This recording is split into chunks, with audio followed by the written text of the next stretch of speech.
तो रक्षक बनना था, पर बन गए भक्षक।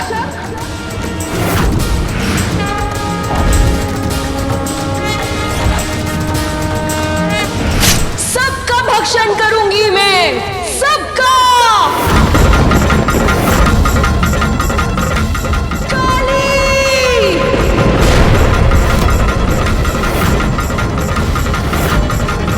मां ने आह्वान की और क्षण भर में मृत्यु, काल और परिवर्तन की देवी काली प्रकट हो गई।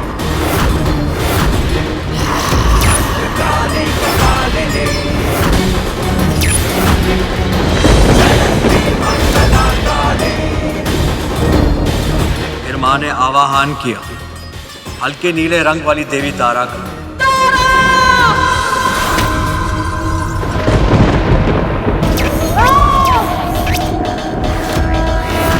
ऊर्जा के सभी स्रोतों की देवी हैं ये। यहां तक कि सूर्य देव को भी अपनी ऊर्जा इन्हीं से प्राप्त हुई।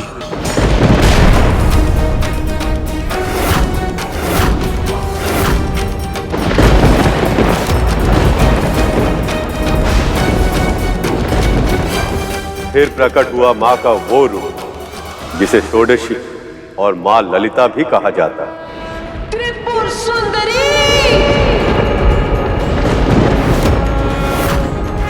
10 महाविद्याओं में सबसे प्रमुख ये मां पार्वती का तांत्रिक स्वरूप है।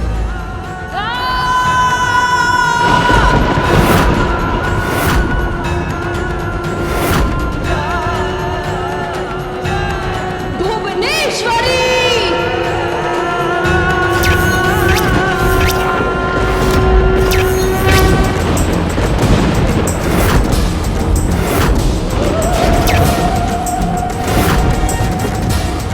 संसार में सभी का जन्म इन्हीं से हुआ है और अंत में सब कुछ इन्हीं में ही मिल जाता है।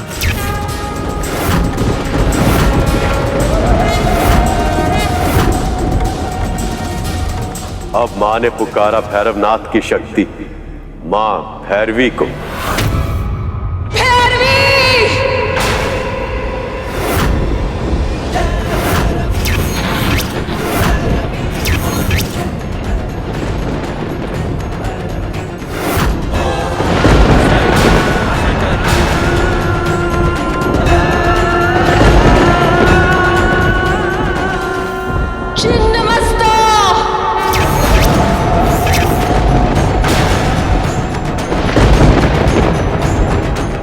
मां की पुकार सुनकर अब आई मां प्रचंड चंडिका, जो अपने ही हाथों में अपना ही कटा हुआ शीश धारण करती।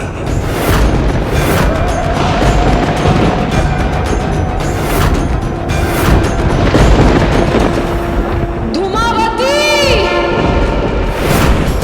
और अब प्रकट हुई वो जो विधवा रूप धारनी, सदैव श्वेत वस्त्र धारण करती।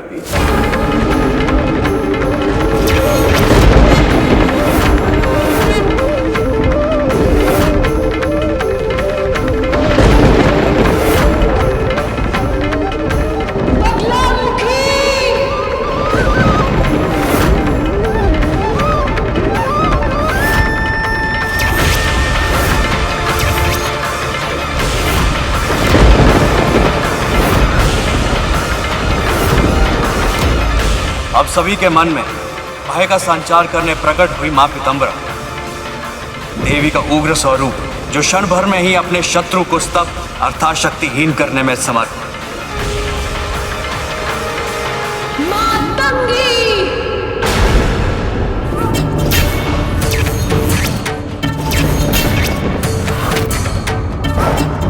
मां के इस आह्वान से जो प्रकट हुई वो थी तांत्रिकों की सरस्वती कहलाने वाली मां मातंगी।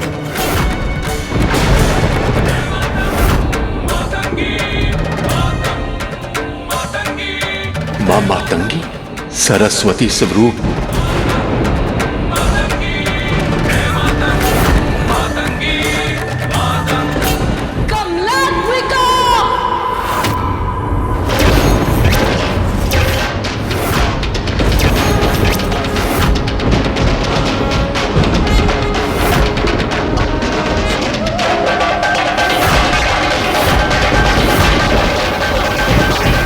और अब सबसे अंत में आई 10 महाविद्याओं में अंतिम तांत्रिकों की लक्ष्मी स्वरूप मां कमला। प्रिय लक्ष्मी का तांत्रिक रूप।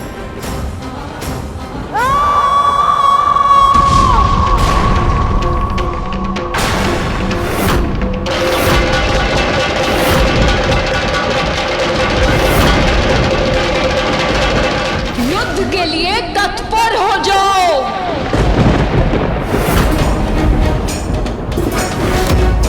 मेरे पुत्र के सामने, एक छोटे से बालक के सामने अपने आप को वीर समझ रहे थे। अब अस्त्र उठाओ और मेरा सामना करो।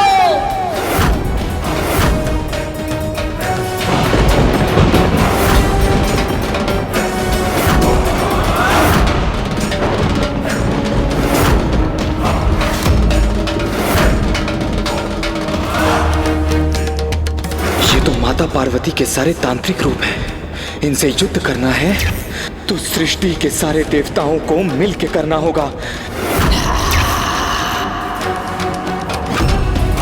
मुझे सारे देवताओं का आह्वान कर ही युद्ध करना पड़ेगा।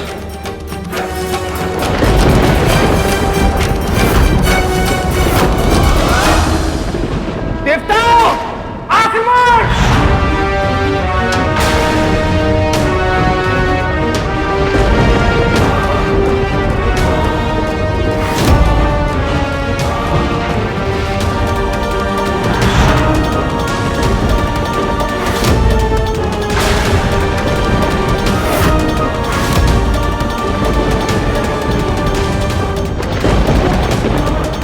ब्रह्मदेव, ये देवगण क्या कर रहे हैं? क्षमा मांगने के स्थान पर हाथों में अस्त्र उठाने की अभद्रता कर रहे हैं। अब क्या होगा महादेव?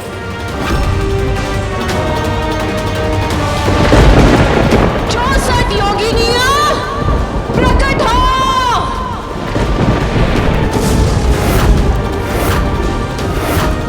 देवताओं ने अस्त्र उठाकर मां को और भी उग्र कर दिया।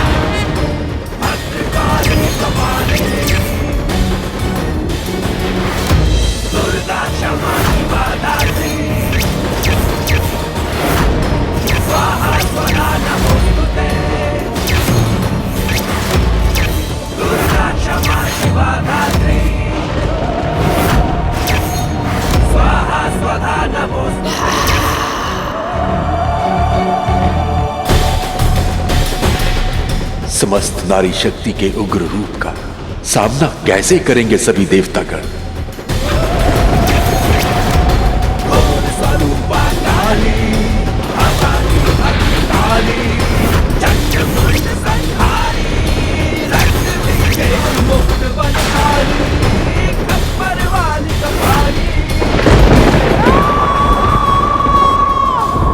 हे कमालात्मिका, आप लक्ष्मी स्वरूप और आपसे युद्ध मैं नहीं कर सकता।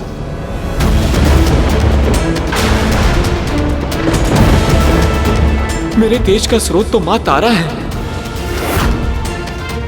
उनसे मैं युद्ध कैसे कर पाऊंगा?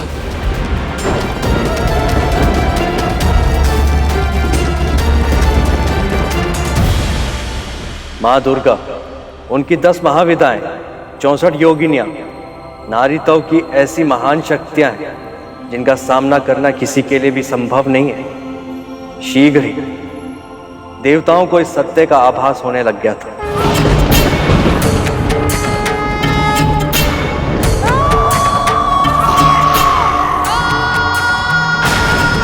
मां की शक्तियों का सामना करना हम देवताओं के वश में नहीं है। नारायण नारायण।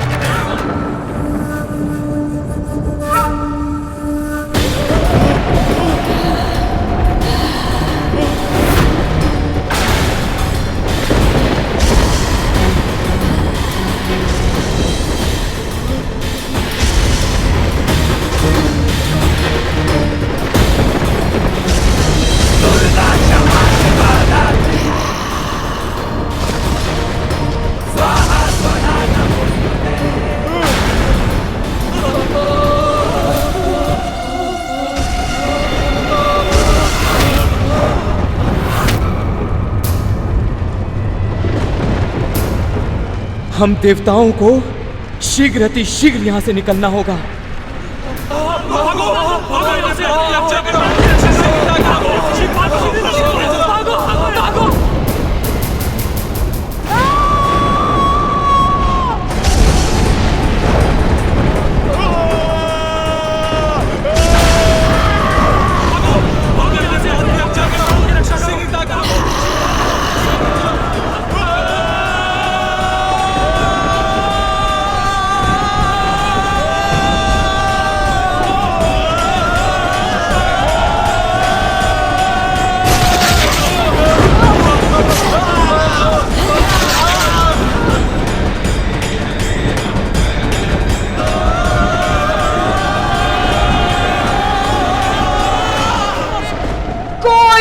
बचेगा कोई नहीं, कोई नहीं।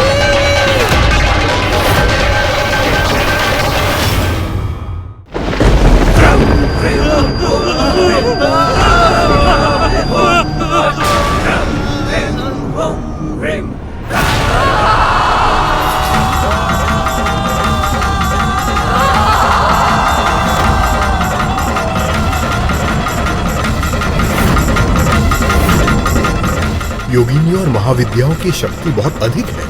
इनके विरुद्ध अपने अस्त्रों का प्रयोग तक कर पाना संभव नहीं है।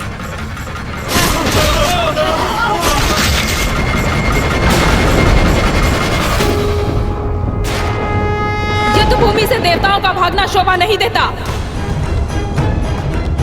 बूढ़ा तन है, मुख पर झुर्रियां पड़ी हैं। इन्हें तो मैं अपने वेग से क्षण भर में उड़ा दूंगा।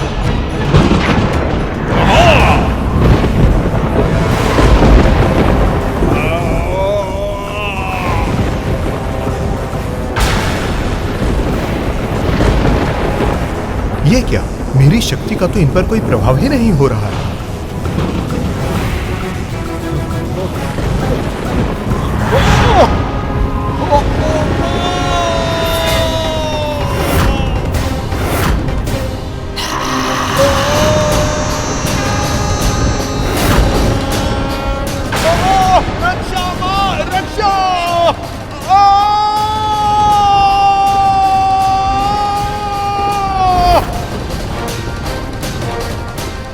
मां दुर्गा ने वायुदेव को निगल लिया। इनकी क्रोध की चपेट में अब कौन आएगा?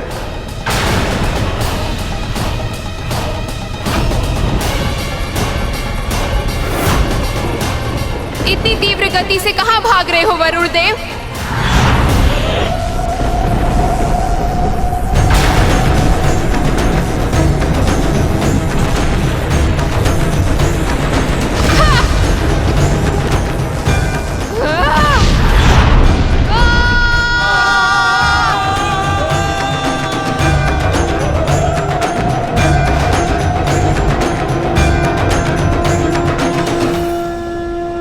वरुण देव भी मां के उदर में समा गए।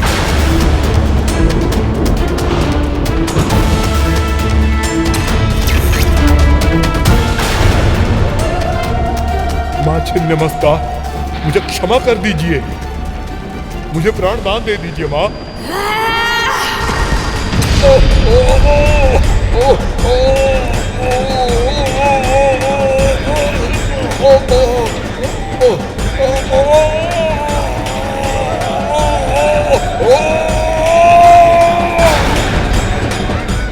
और यमराज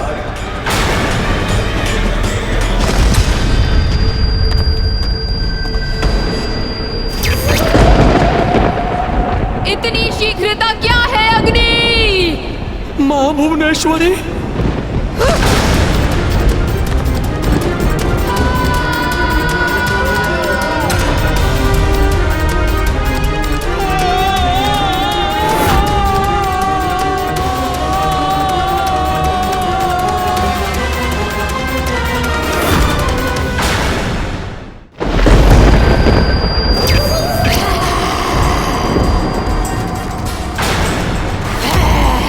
मां तारा, मेरी ऊर्जा की स्रोत।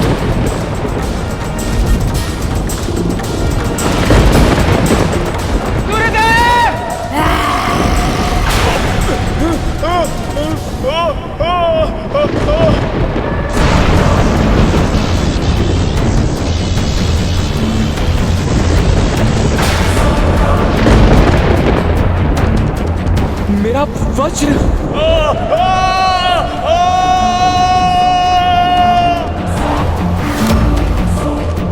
मेरे वज्र का भी इन पर कोई प्रभाव नहीं पड़ रहा है।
मैं देवी सरस्वती के इस तांत्रिक स्वरूप का सामना नहीं कर सकता।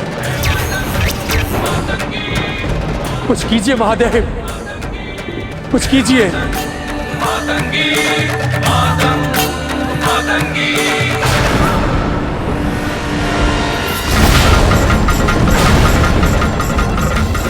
कमलात्मिका,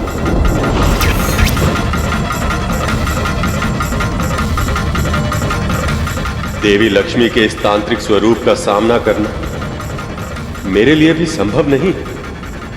अब आपको ही कुछ करना होगा। मां दुर्गा को रोकिए, सृष्टि की रक्षा कीजिए महादेव।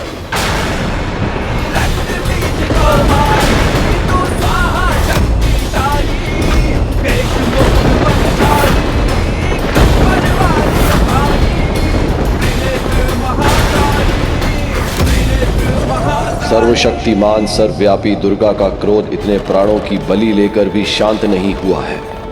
पर अब बस, बहुत रक्त बह चुका है मेरे कैलाश की धरती पर। अब मुझे इन्हें रोकना ही होगा, अन्यथा अनर्थ हो जाएगा, अन्यथा अनर्थ हो जाएगा, अन्यथा अनर्थ हो जाएगा।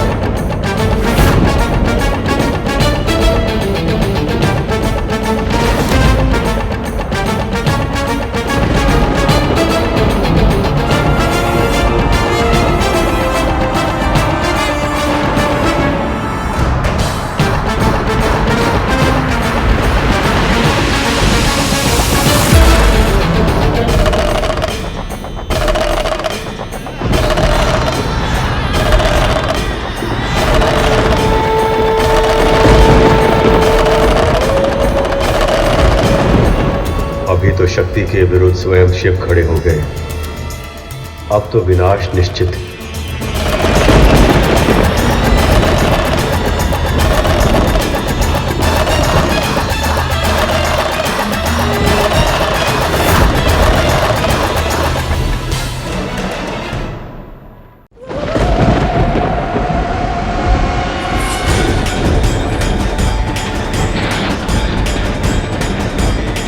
वो केवल आपके ही प्रेम का अधिकारी नहीं था देवी, वो मेरा भी पुत्र था। और ये जानते हुए भी आपने उसका वध कर दिया। ये सत्य है कि मैंने उसे पहचान लिया था, पर बहुत प्रयास करने के बाद भी वो मुझे पहचान नहीं पाया।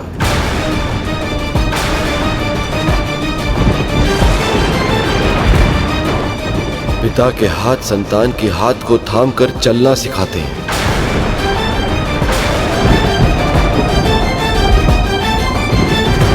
पर मेरे इन हाथों से उसका वध हो गया।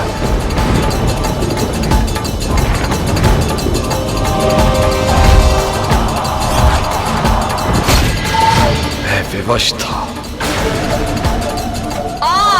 और विवश? किसमें सामर्थ्य है इतना महादेव? किसने विवश किया आपको? स्वयं हमारे पुत्र ने।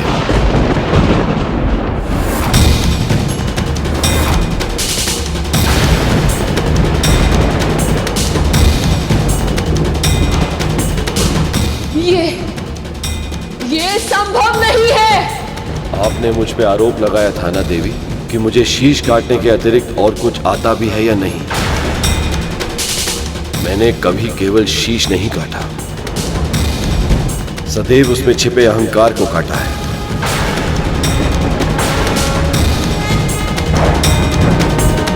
फिर चाहे वो ब्रह्मदेव हो या प्रजापति दक्ष,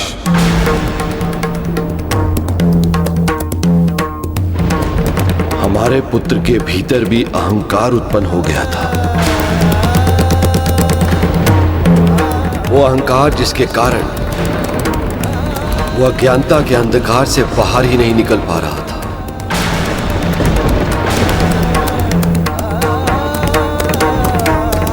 नंदी, श्रृंगी, देवराज इंद्र, यहां तक कि स्वयं ब्रह्मदेव और सखा विष्णु ने भी उसे मेरा परिचय देने का प्रयास किया, पर उनके कथनों को ना तो उसने सुना और ना ही समझा।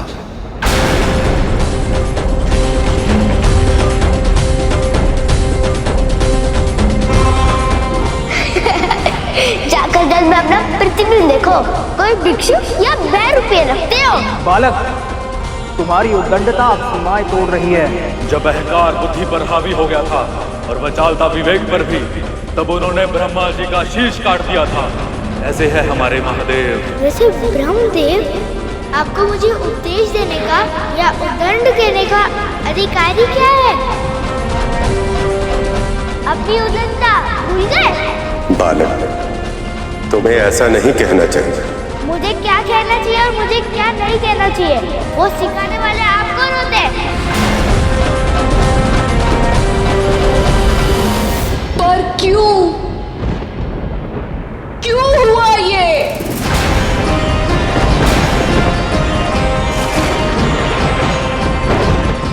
देवी,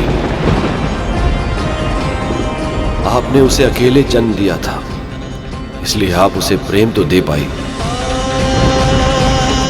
पर आपको अवसर ही प्राप्त नहीं हुआ कि आप उसे संस्कार भी सिखा पाते।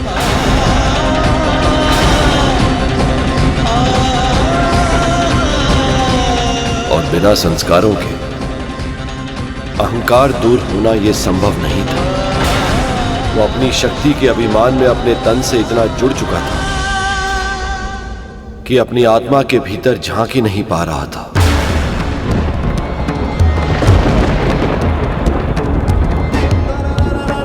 अगर झांक पाता तो समझता कि मैं उससे और वो मुझसे अलग नहीं है।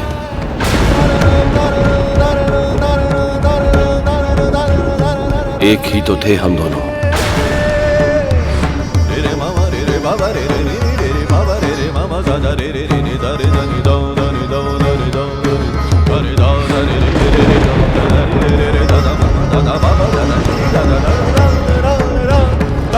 इस सृष्टि के हर प्राणी में आत्मा के रूप में मेरा ही तो वास है, और वैसे भी शिव शक्ति से अलग नहीं है।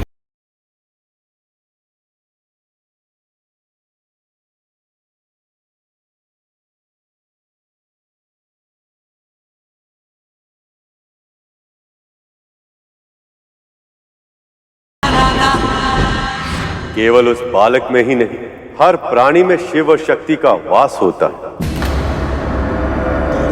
पर जब तक मनुष्य के मस्तक पर अहंकार हावी होता है, तब तक वो मैं, मेरा और मुझसे के माया जाल में फंसा रहता है। इस सत्य का अनुभव ही नहीं कर पाता कि तन से मोह व्यर्थ, क्योंकि भक्त और भगवान, आत्मा और परमात्मा एक ही है।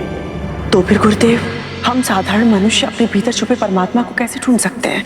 नश्वर प्राणियों के लिए अपने मन को केंद्रित करके उनके भीतर विद्यमान परमात्मा के साथ एकाकार करने के सबसे सरल उपाय प्रभु के नाम का जाप करना, ध्यान करना। ध्यान व्यक्ति को स्वयं के समीप लाता है और इस प्रक्रिया से वह अपने आप ही परमेश्वर के निकट पहुंच जाता है। जब महादेव ने इस तरह समझाया तो माँ ने क्या कहा गुरुदेव? क्या वो भगवान शिव की बात मान गई? यही प्रश्न वहां पे उपस्थित सभी देवताओं और प्रभु विष्णु के मन में भी कौंध रहा था।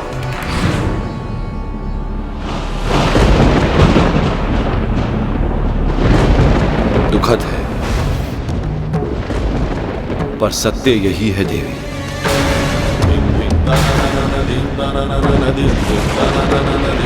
हमारे पुत्र के भीतर अहंकार इतना बढ़ चुका था कि सत्य उसके समक्ष था, पर वो उसे ना तो देख पा रहा था, ना सुन पा रहा था, ना ही अनुभव कर पा रहा था।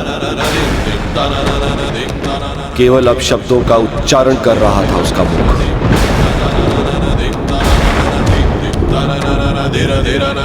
इसी अहंकार से उससे मुक्त करने के लिए मुझे उसका शीश भस्म करना पड़ा।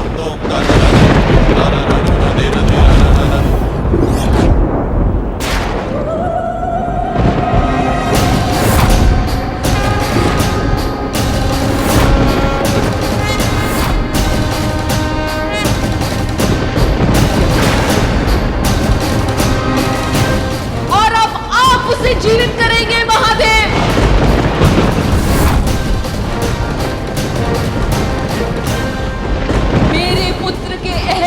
का समाप्त होना आवश्यक था, पर उसका अस्तित्व ही समाप्त हो जाए, ये मुझे स्वीकार नहीं है महादेव।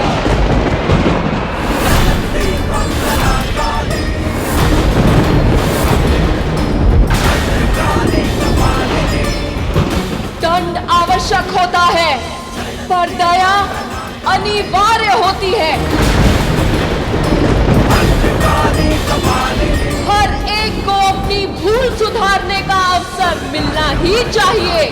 हमारा पुत्र भी इसका अपवाद नहीं बनेगा। आपको उसे जीवित करना ही होगा महादेव। आप पिता हैं तो मैं इस संसार की जननी हूँ, माँ हूँ मैं।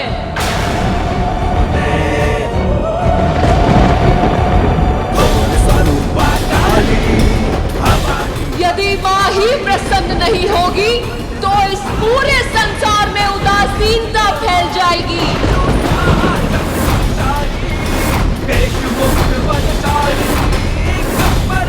यदि आप चाहते हैं कि विश्व में जीवन फले फूले, प्राणियों में प्रसन्नता का संचार हो, तो आपको मेरा पुत्र लौटाना होगा महादेव।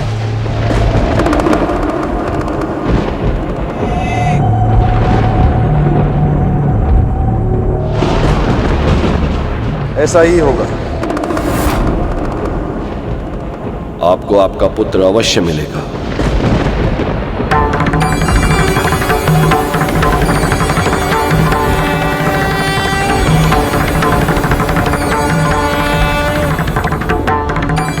जो अहंकार से मुक्त होगा, ज्ञान का शिखर होगा और ब्रह्म ज्ञान से परिपूर्ण होगा।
धन्य है माँ, आप धन्य हैं।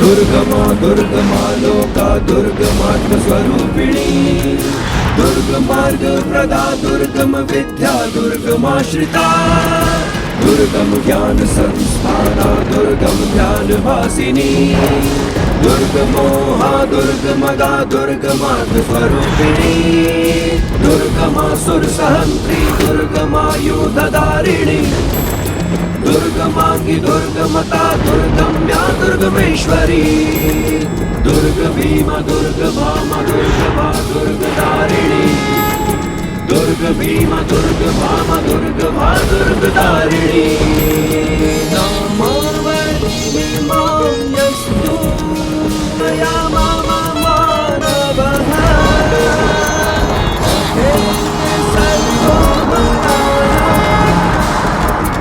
मेरी समझ सीमित है गुरुदेव, इसलिए मैं आपसे जानना चाहता हूँ, यदि पार्वती माँ को सभी को फिर से जीवित करना ही था तो फिर उन्होंने सभी देवताओं को निगलकर अपने भीतर समाहित ही क्यों किया?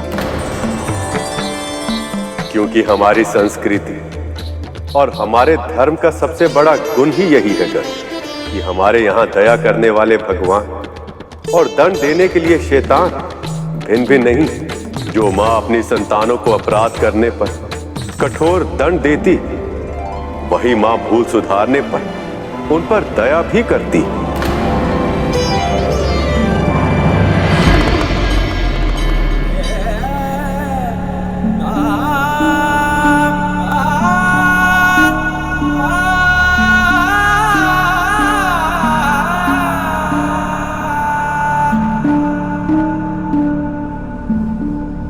प्रिय,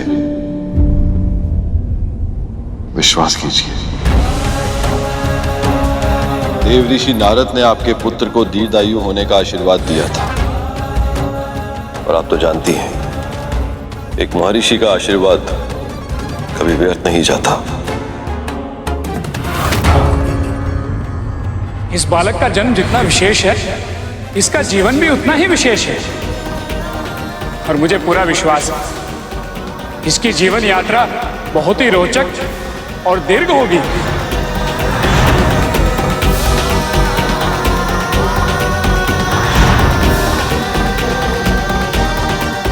आपको हुए दुख की कल्पना करना भी असंभव है।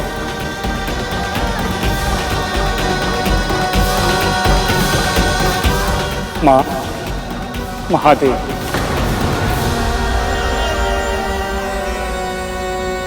इस बालक को फिर से जीवित करने के उद्देश्य में मैं क्या योगदान दे सकता हूं?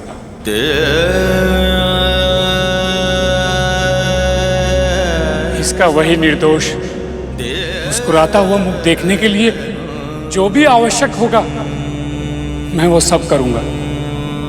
बस आप। ये संभव नहीं है।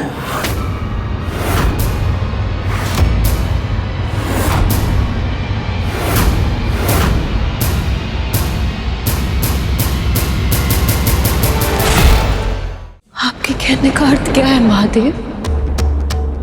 अभी अभी तो आपने कहा था कि आप मेरे पुत्र को जीवित करेंगे।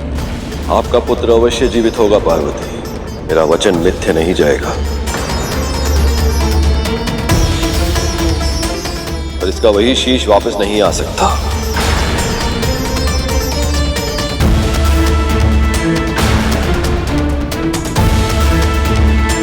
इसका शीश मेरे त्रिशूल से भस्म हुआ है और सांसारिक नियमों के अनुसार मेरे त्रिशूल से जो एक बार भस्म हो जाता है उसमें फिर से प्राण नहीं आ सकते।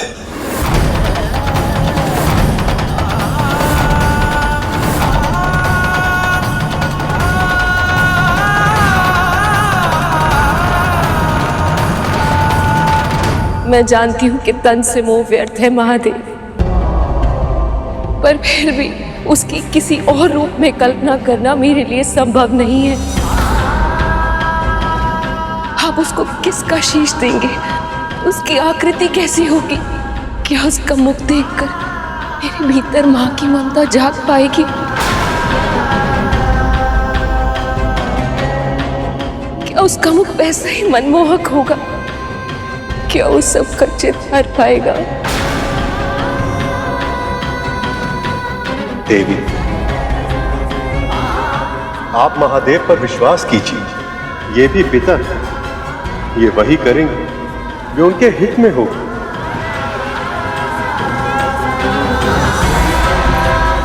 हाँ सखी, आपको और हम सबको विश्वास रखना होगा, धैर्य का परिचय देना होगा, ताकि महादेव अपने कार्य पर ध्यान केंद्रित कर सके।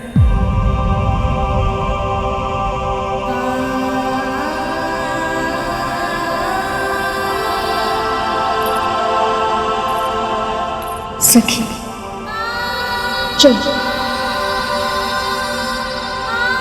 चलो सखी।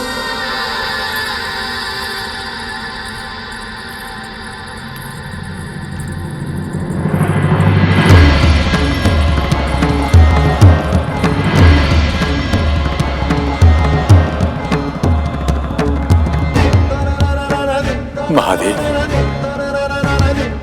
अब हमें क्या करना होगा? हम इस मृत बालक के तन को स्वच्छ करके इसके तन को नया शीश स्वीकार करने के लिए तैयार करेंगे। देवराज इंद्र,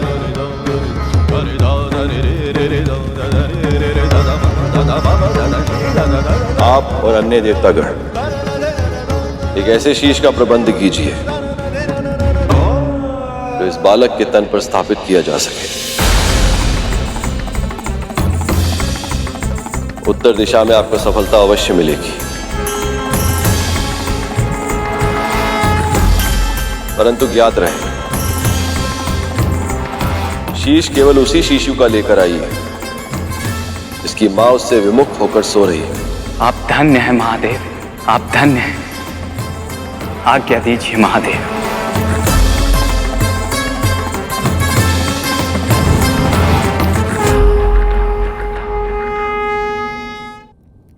परंतु गुरुदेव, महादेव ने ऐसे बालक का ही शेष क्यों मांगा जिसकी मां उससे विमुख होकर सो रही हो? क्योंकि शैशव अवस्था में किसी भी बालक को केवल अपनी मां के स्नेह की आवश्यकता नहीं होती गुरु। उसे जीवित रह पाने के लिए अपनी मां की देखभाल की, उसकी सतत दृष्टि और सुरक्षित वातावरण की भी आवश्यकता होती है।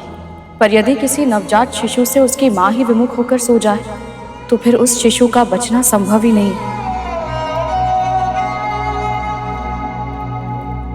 ऐसा शिशु कौन था गुरुदेव, और कहाँ मिला वो?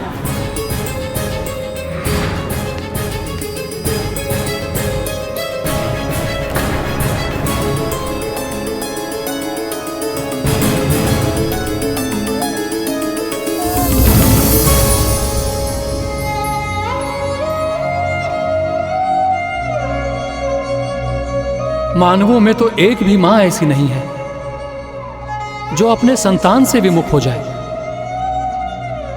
कहां मिलेगा ऐसा शिशु?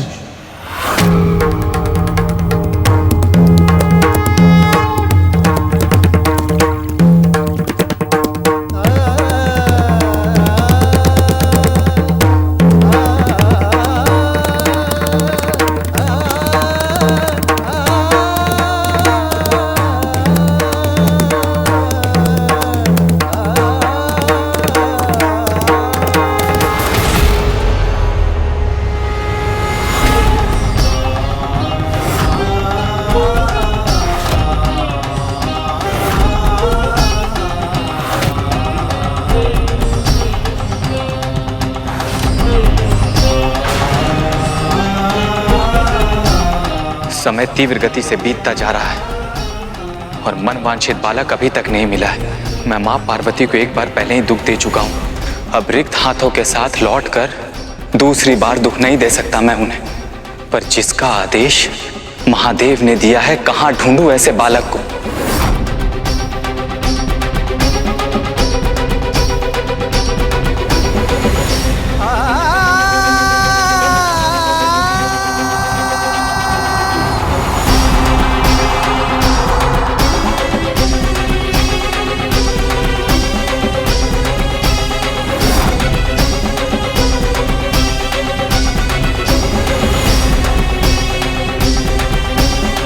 अब तो बस यही आशा कि देवताओं को किसी ऐसे बालक का शीश मिल जाए जिसकी मां का सर उसके विपरीत दिशा में हो। अन्यथा देवी पार्वती का क्रोध यदि पुनः जागृत होगी तो संसार का अंत निश्चित है।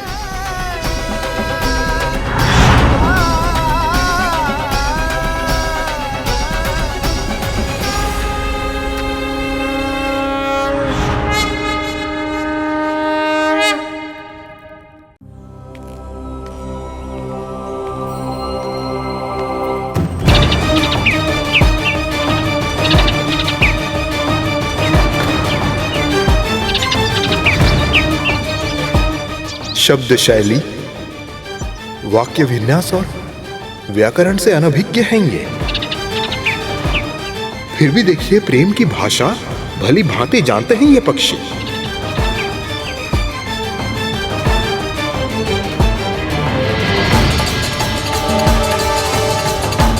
माएँ अपनी संतान को केवल तैरना नहीं सिखा रही है, जीवन के कठिन पथ पर संघर्ष का अभ्यास भी करवा रही है।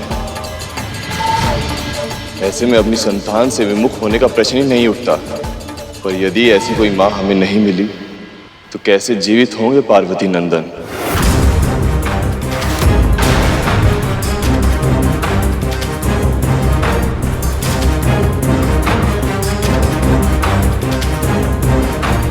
ये चमकती हुई किरणें, ये अवश्य ही सूर्यदेव का कोई संकेत है।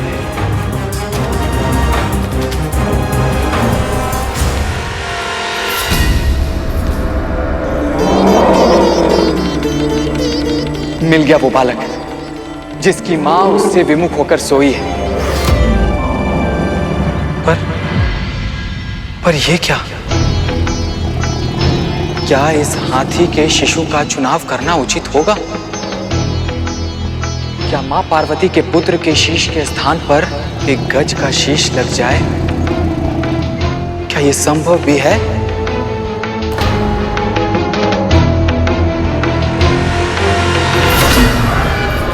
संदेह की आवश्यकता नहीं देवराज। इस शिशु का जन्म ही अल्पायु के साथ हुआ है, अर्थात इसके जीवन में इतनी ही सांसें लिखी थी। महादेव इसके शीश का उपयोग अपने पुत्र को जीवित करने के लिए अवश्य ही करेंगे। आगे बढ़िए यमराज, आगे बढ़िए और अपना कार्य पूरा कीजिए।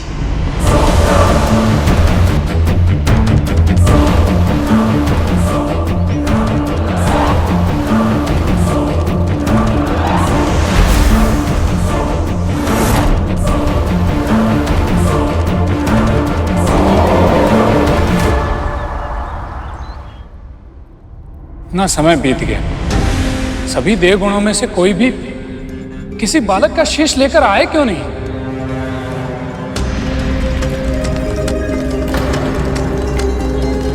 देवराज,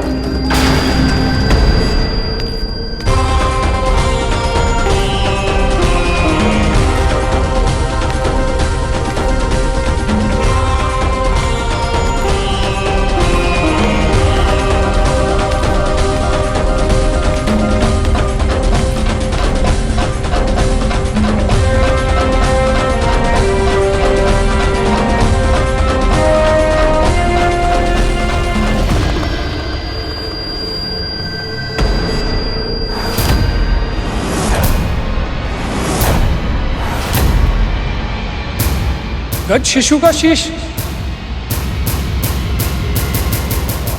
महादेव, इस शीश को बालक के धड़ पर स्थापित कौन करेगा?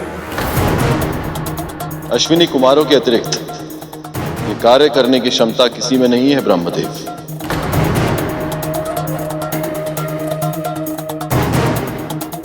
उन्होंने औषधि शास्त्र, शल्य चिकित्सा स्वयं महर्षि दधीची से सीखी।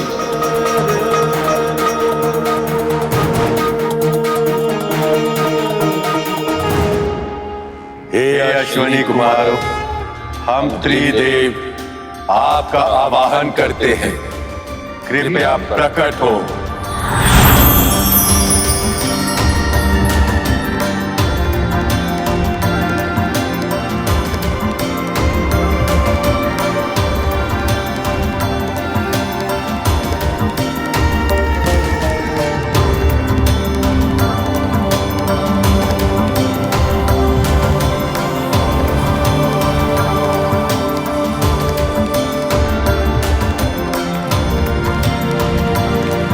आपकी आज्ञा का पालन होगा प्रभु।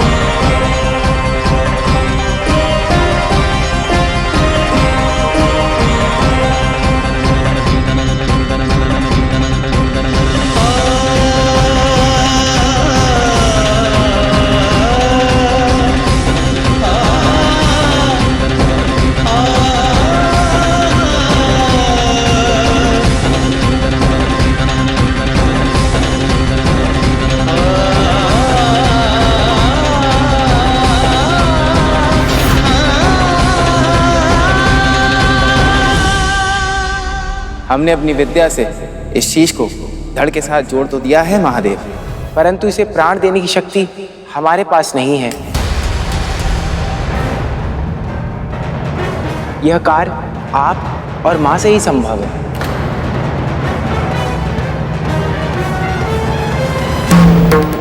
हमारे पुत्र को नया शीश मिल गया है प्रिय, पर इसे जीवन देने के लिए मुझे आपकी शक्ति की आवश्यकता है।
पुत्र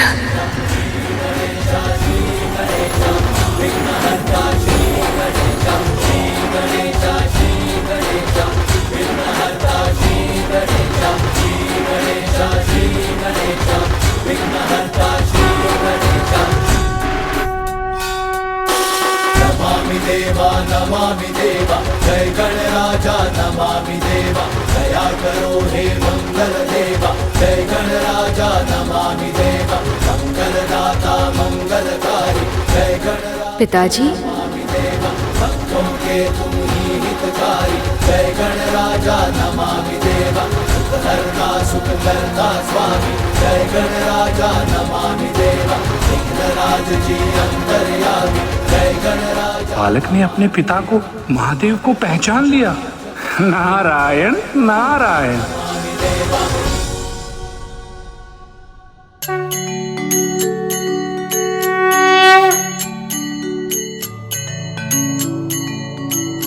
आप केवल मेरे पिताश्री ही नहीं, साक्षात परब्रह्म के स्वरूप हैं।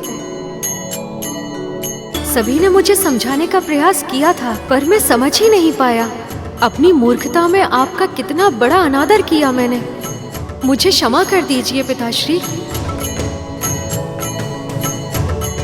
अपने अतीत को स्मरण करके अपने वर्तमान को दुखी मत करो पुत्र। विनम्रता के गुण से युक्त होकर तुम्हारा नया जीवन हुआ है। अब तुम और भी ज्ञानवान हो। सृष्टि के रचयिता और पालनहार को भी पहचान नहीं पाया मैं।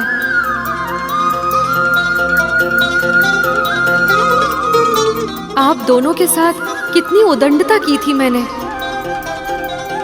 कृपया मुझे क्षमा कर दीजिए। तुम्हारा ये रूप देखकर हम अत्यंत प्रसन्न हैं पुत्र। तुम्हारे कर्म, वचन और व्यवहार के कारण तुम्हारी मां को सदैव तुम पर असीमित गर्व होगा।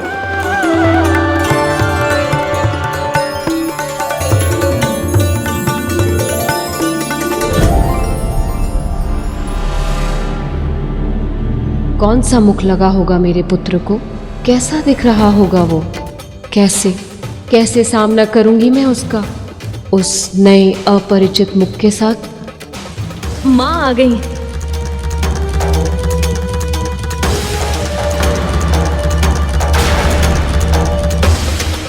ये जानकर ही माँ कितनी चिंतित हो गई थी कि उनके पुत्र को किसी और प्राणी का शीश लगेगा। अब जब वो ये देखेंगे कि इसे दूसरा शीश मनुष्य का नहीं हाथी का लगा है, तो कैसा अनुभव करेंगी वो, कैसी प्रतिक्रिया देंगी वो।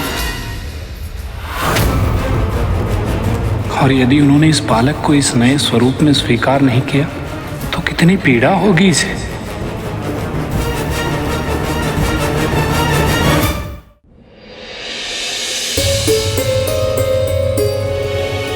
सखी, क्या हुआ? मेरा मन इतना आशंकित क्यों हो रहा है सखी? क्योंकि आप माँ हैं और इस परिस्थिति में आशंका और भय ये स्वाभाविक है सखी।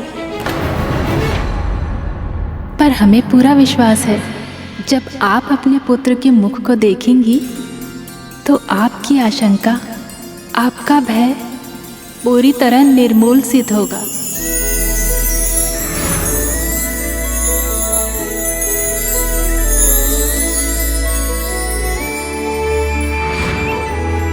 जब वो आपको माँ कहकर पुकारेगा, सब कुछ भूल जाएंगे आप, सब कुछ। माँ, माँ,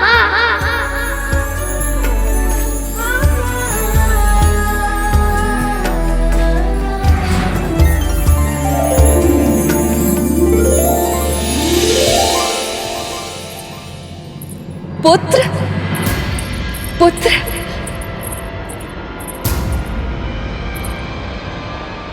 स्वामी, मेरा पुत्र।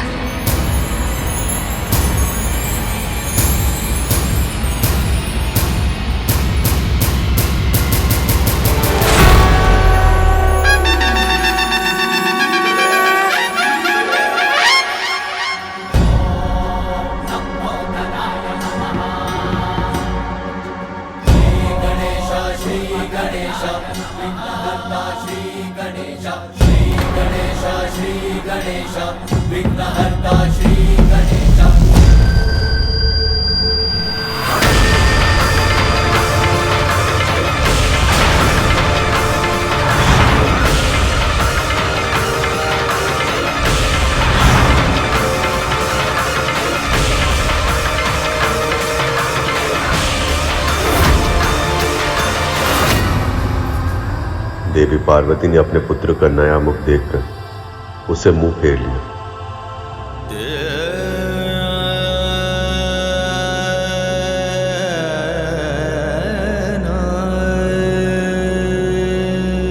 माँ,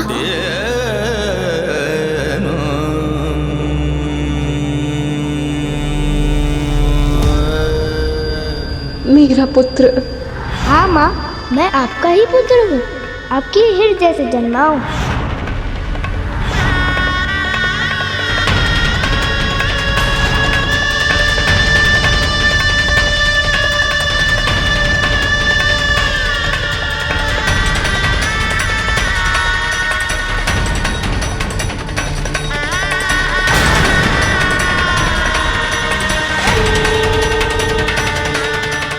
माँ, आप रो क्यों रही हैं? क्या हुआ?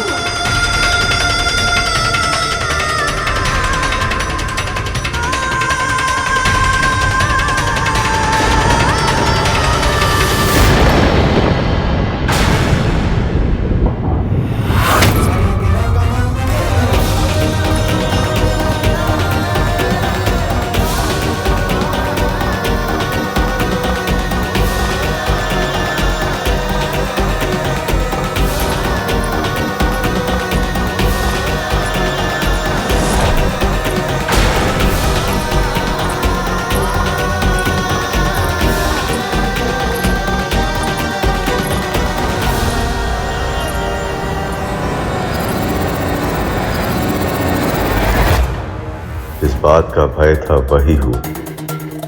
देवी पार्वती ने अपने पुत्र का नया रूप स्वीकार नहीं किया। ये क्या? माता पार्वती ने अपने ही पुत्र से मुंह फेर लिया। कहीं उनका क्रोध पुनः जागृत ना हो जाए।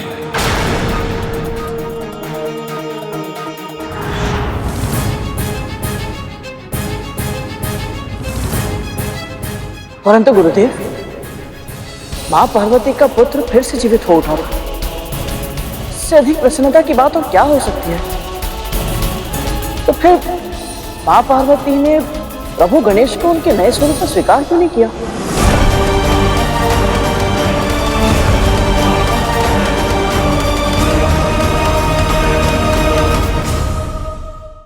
क्योंकि अतीत की स्मृति होती ही ऐसी, जब कोई उसमें डूब जाए तो उसे अपना अतीत अपने वर्तमान से भी अधिक अच्छा और सुंदर लगने लगता है। माँ पार्वती भी इसी भावना का अनुभव कर रही थी। तो फिर वो अपने इस अंतर्द्वंद से बाहर कैसे निकल पाई गुरुदेव? माँ पार्वती अपने पुत्र को उसके नए स्वरूप में स्वीकार कर पाती, इसके लिए पहले उस बालक को अपने नए स्वरूप को पहचानना और उसे पूरे मन से स्वीकार करना आवश्यक था।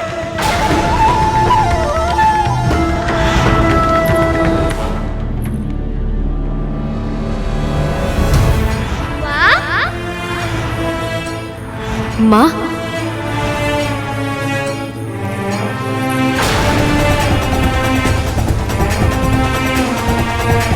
सखी, पर अकेली क्यों है ये? माता का पुत्र कहाँ है?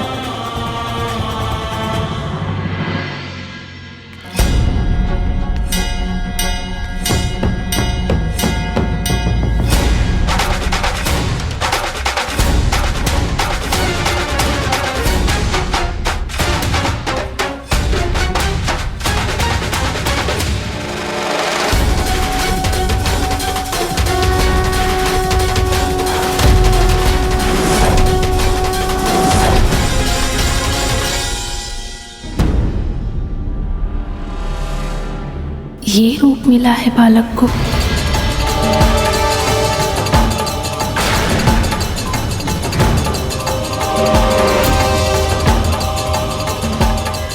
तो इसलिए मौन है मां।